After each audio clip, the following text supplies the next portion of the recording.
Hello, and welcome to this episode where we're going to talk about exposure and response prevention. And we're going to talk about this idea of reaction versus responding.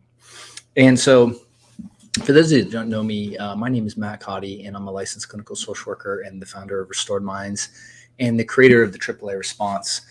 And before we dive in, I really would just like to ask a quick favor for your support in liking and subscribing and even sharing this on your platforms or any other way that you'd like to support, because that helps the algorithms and the people that run the behind the scenes network and this get to as many people as possible. So really would appreciate your support. Now, when it comes to ERP, the definition of ERP, right, is exposure and response prevention. And this is really the cornerstone of OCD and anxiety recovery, right? And so we want to make sure we aren't engaging in any behaviors that are feeding that wheel. Now, I want to start the episode off talking about the Oscars. So last night, I don't watch the Oscars. I didn't watch them, but obviously, if you live on social media at all, you've seen, most likely seen what happened where Chris Rock made a joke about Will Smith's wife, and Will Smith walked on stage and slapped him in the face. Now, when I kind of saw, I don't really know how to feel about the whole thing. I'm still kind of processing my own perspective on it, but I want to use this as an example because what happened was, from my perspective, that this joke, and again, I don't know the context, I don't know the history of between the two, so it's a thing where I don't have all the facts, but in that particular instance, what I observed was that a joke was made about Will Smith's wife, about her hair, and in that moment, Will Smith stood up, right, walked on stage on national television and assaulted Chris Rock, right? And so I don't know what's going to come of it. There's people that would say it's a good thing, people that would say it's not a good thing. I'll leave you to kind of make your own judgment on it. But what I do know is that he probably wasn't acting from his highest self. And what I mean by that is like he was acting from a very reactive place. His emotions took over and he went and did, right? He just went and acted. Now, I don't know if there'll be ramifications. I really don't. But this is kind of what happens with anxiety and fear, is that when our emotions get overflown, right, what happens is then we become reactive. And that's why I don't even like the term ERP when it comes to exposure and response prevention, because the difference between a response and a reaction is that you are responding from a higher place. You're responding with the greatest good in mind, where a reaction, you're operating almost solely from emotion, right? And really you're acting to resolve an emotion. So when we talk about exposure and response prevention, I actually think it's better to talk about, exposure and reaction prevention, right?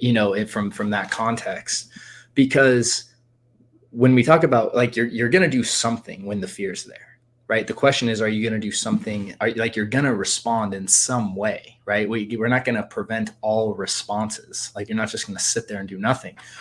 But the question is, are you going to respond in a way that's going to reinforce the loop and feed the fear and keep you stuck? Or are you going to respond in a way that's going to help with your long-term health and recovery? Right. And if you're reacting to the fear and you're reacting to the emotions, well, that's most likely going to lead you to a behavior that's going to feed the wheel. So differentiating that for yourself on this journey is important, because you have to know when you're being reactive. And most of the time, we don't really know when we're being reactive because we're so overtaken with emotion. Like when you get really anxious, and I mean like, really, really anxious or stressed, or, whatever it is that you're feeling, oftentimes we convince ourselves that we're being logical. You know, like I'm sure, there's a certain level of Will Smith's mind that was saying, hey, like this is the right thing to do. And from an honor culture perspective, like again, sure, maybe it was. And this is the thing. I don't have the full context of the story, but watching, someone who has the kind of following and status of Will Smith in Hollywood get so reactive to walk on stage while someone else is talking and physically assault them. Um, I don't know that was the highest move he could have done. It's a thing where, and I don't know what's going to come of that. Right. So it's like he might have won that moment, quote unquote, but what's going to come of that now? Like how many other people are going to mimic that because he displayed that, and young people that idolize him think, well, okay, well, that's how I can resolve my issues because that's how he does. Right. It's like, these are the questions that we need to ask. And I don't want to harp on this too much. It's just like, I think it's a good use case for this particular idea of reaction versus responding. And when it comes to your own fears, the question that I think needs to be posed is, okay, when am I reacting? And what does reacting really look like to me? When are my emotions so high that I'm not really in control of myself and I'm just doing something? Even though I tell myself I'm making the choice, I'm just doing something because I am so emotional that I just have to resolve this emotion. See, that's how I perceive what happened last night at the Oscars, was that the emotion was so intense that the reaction was just to go do that, right? I don't really think that was a calculated move in any way, shape, or form. And time will tell. But this is the same kind of thing that we can use to reference in our own life, right? When do my emotions get so intense that I just go into reaction, and what reactions do I engage in? It's like I just get so nervous that I have to go and compulse and get reassurance, or avoid, or stay. Like fill in the behavior that you engage in. When you get reactive, like that's what you're going to default to, and that happens when your emotions get so overwhelming that you just cave. So when we talk about exposure and response prevention, really, what we're talking about is when I get super emotional, how can I step out of that for just a second and choose a behavior path that's going to align with my highest good and my highest goals and my long-term recovery? That's what exposure and response prevention is. Again, you can even call it exposure and reaction prevention. But we want to respond in a way that is going to lead us to recovery and lead us to long-term health, and not into the loop. And the way that we do that is, first we have to know when we're being overcome with emotion. We have to develop awareness for that. And that awareness, right, is tough to build. So that's why things like meditation and other self-work, practices, just being aware of when you are emotional. Most people really aren't that aware of it. So when you can start to develop awareness of that, then you can start to see when your cup's starting to fill up, right? And then start to, okay, hey, I need to step back. I need to, diffuse from my emotions a little bit, let myself calm down. And again, realizing that when you are super emotional, that time is not the time to make the decision, almost ever. So, when it comes to exposure and response prevention, and kind of using this in the parallel of fear, when you get really emotional, really afraid, really anxious, really stressed, learning to step back from that, okay, and kind of say, okay, this is what's happening. I really am experiencing this emotion. I'm not denying it. I'm not suppressing it.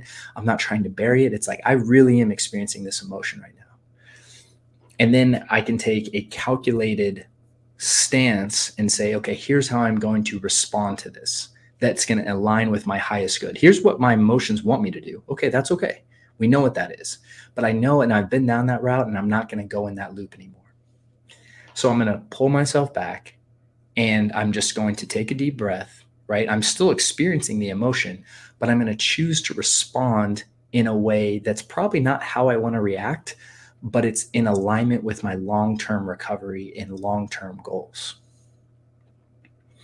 And the more and more we're able to do that, that's what exposure and response prevention really is. That's what recovery is.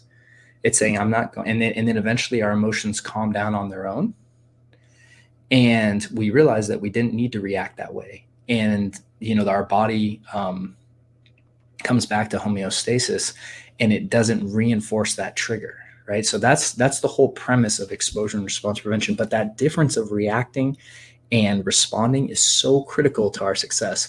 And I just thought it was a good learning point for all of us, right? And again, I'm not making a judgment on the event itself. I'm really kind of dissecting the idea of when you get overcome with emotion and you just react.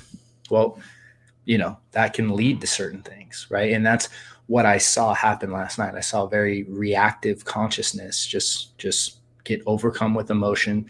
And again, I don't know the history, and walked on stage and did what he did. Now, the whole reason I'm using that again is just to start paralleling yourself with that and start to notice that you're human too. That can happen to anyone. It happens to me, right?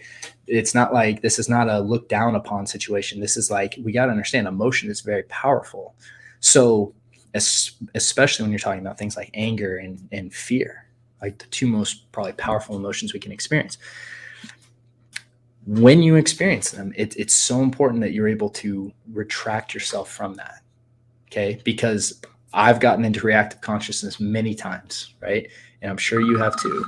So when we get into that state, it's really just about noticing that we're in that state first, just being aware, oh shoot, like, hey, I'm in this state, coming back, and then like making a conscious choice at that moment. When your emotion's really high, that's where the work is. What am I going to do right now? Am I going to react or am I going to respond? And that's the cornerstone right there of recovery. So I hope this was helpful. And again, if you're wrestling with OCD and anxiety, we have some links right down in the notes to some resources to get you started on your journey, as well as over at restoredminds.com. We have several ways that we can support you on this journey. So please, head over there, check us out, and reach out to us. So thank you so much for hanging out today. I look forward to seeing you guys on the next episode. Take care.